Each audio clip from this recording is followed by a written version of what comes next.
앞서서 우리 김규용 위원장님 말씀하셨는데 네. 대테러 센터에서는 결국은 소방에 대해서는 어떤 보고를 받지 못했고 네, 그렇습니다. 경찰청으로서 보고 받았다. 네. 경찰청 어느 부서를 말하는 거죠? 경찰청 상황실입니다. 상황실. 네네네. 그다음에 청장님. 네. 청장님 지난번에 답변하실 때는 소방으로부터 보고를 받아서 대테러 센터에서 그렇게 문자를 보낸 것으로 알고 있다. 이렇게 답변하셨죠. 다시 한번 정리를 해드리면요. 아니, 그러니까 그렇게 네네. 답변했어요, 안 했어요? 그러니까 제가 생각컨대는 대테러 아니, 센터는 그렇게 답변했어요, 안 했어요? 우리 경찰로부터도 보고를 받지만 다른 루트에서도 보고를 받을 것으로 저는 그렇게. 근데 지금 말씀드렸죠. 이 사실 우리 김혁수 증인님께서 결국은 소방 쪽에서 받지 않고 경찰청에서만 받았다는 이 사실을 알고서 오신 겁니까? 아니면 이 자리에서 알았습니까? 제가 지난번 답변 드린 이후로 확인을 하는 과정에서 알았습니다. 네. 아까 미리 알고 오신 거네요. 이 자리는 알고 왔죠. 예, 알고 네. 오셨네요. 그러면 경찰청에서 보고한 보고 자료와 소방에서 보고한 자료가 그 출처가 소방은 분명히 현장에서 온 것이고요. 그 다음에 경찰도 어디서 현장에서 온 겁니까? 저희도 현장으로부터 보고를 받죠. 아니 두 개가 틀리면 청장님 입장에서 두 개 틀린 거를 갖다가 확인하고 왜 틀렸는지, 왜 국민적 의혹이 있었는지, 더군다나 더불어민주당에서 이 문제를 심각하게 지금 보고 있는데 그 차이를 따져봐야 될 거 아니겠어요? 그거 따져보셨어요? 어떤 차이를 말씀하시는 거예요? 아, 소방본부하고 경찰에서 보고한 내용하고 좀 차이가 있다고 지금 문제가 되고 있는 거 아닙니까? 지금 대테러 센터에서 보고한 것이 소방 일부하고 차이가 있다.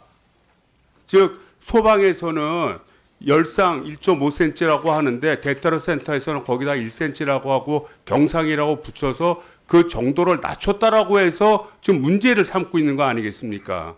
근데 지금 얘기하는 게 경찰로 넘어왔다는 것이고 청장님께서는 경찰로 넘어온 것과 소방이 넘어온 것이 다르다는 걸 알았다는 거 아니에요.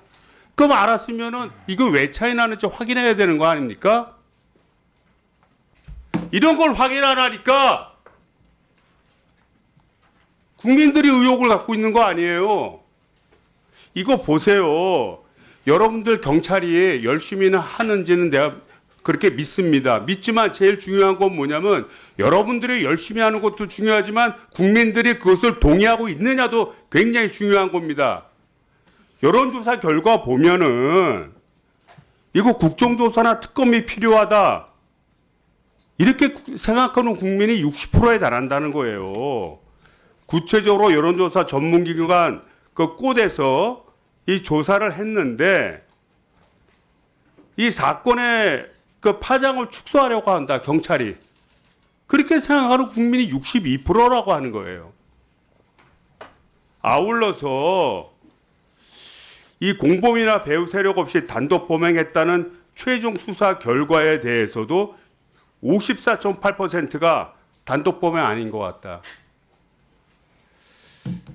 지금 이 문제도 지금 문제가 있죠. 자, 두 번째는 그럼 우리 우철문 우리 청장님한테 물어볼게요. 예. 아니 부산 경찰청은 시민이 제보를 해줘야 그 다음에 수사를 합니까? 아니면 먼저 수사를 해서 밝혀내는 것입니까? 한번 답변해 보세요. 그에 따라 다 다릅니다. 제보가 있을 때도 수사를 하고 저희들이 인지해서 수사를 하고 그렇습니다.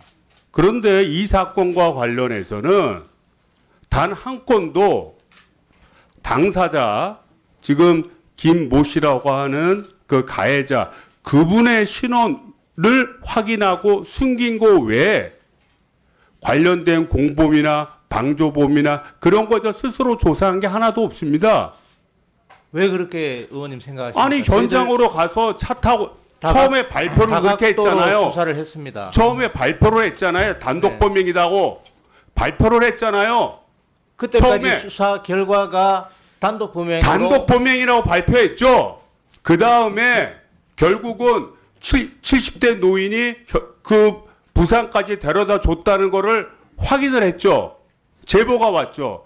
그 다음에 택시 기사가 그 범인으로부터 문자 메시지가 받은 것을 보고 자기가 그 전망대까지 데려다 줬다라는 진술이 나중에 나왔죠.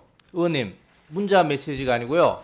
그 주소지를 검색한 티맵 결과입니다. 그러니까 팀의 네. 결과든 어떻든 그런 것이 다 시민들 제보에서 진행이 됐고 그 다음에 수사를 했지 않습니까? 그러면 이 문제에 대해서 국민들이 바라볼 때 경찰이 능동적으로 이 문제를 파헤친다고 생각을 하겠어요? 아니면 축소하려고 하는데 시민들의 제보에 의해서 어쩔 수 없이 끌려간다고 생각하겠어요? 저희 수사본부 직원들이 열흘간 퇴근도 못하고 적극적으로 여러분들이 임했습니다. 퇴근 못하는 거는 다 마찬가지예요. 국민들이 밤에 잠을 못 자고 이 문제에 대해서 나라를 걱정하는 것도 그 생각을 해보십시오. 저희들이 수사를 적극적으로 했다는 점을 말씀드립니다. 수사를 적극적으로 했으면 결과를 내놔야지. 결과를 내놓지도 못하고. 그리고 말이에요. 이게 보면은 이 신상 공개에 관한 규정이 있죠.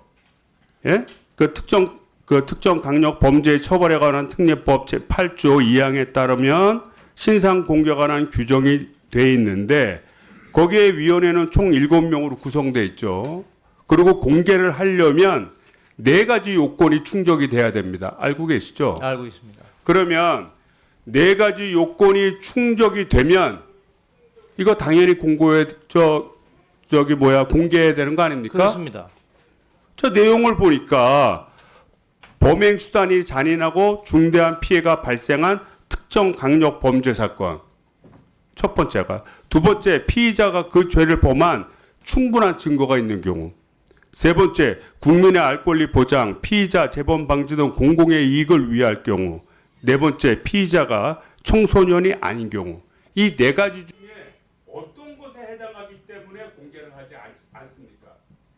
답변해 보세요. 그 판단의 주체는 경찰이 아니고 신상공개위원회의 결정 사항입니다. 위원회가 결정을 해서 그 결정어가 객관성이 없으면 그 객관성에 대해서 따져야 될 거 아니겠습니까? 그걸 안 따져주니까 이 국민들이 따지는 거 아니에요.